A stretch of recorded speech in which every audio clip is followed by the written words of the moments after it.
Got an eSIM you want to activate on your iPhone? Here's how to set it up step by step.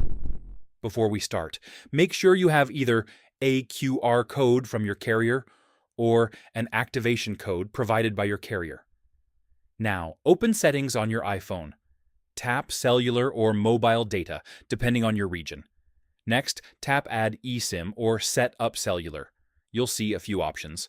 To activate using a QR code, tap Use QR Code. Now scan the QR code using your iPhone camera. If you received a manual activation code instead, tap Enter Details manually and type in the information provided by your carrier. Once detected, your iPhone will show the Activate eSIM screen. Tap Continue. Now choose your preferred settings. Select your default line, choose your data plan, enable or disable low data mode. After that, your eSIM will be activated. You can confirm by going back to cellular and checking if your new line appears there, and that's it. Your eSIM is now successfully set up.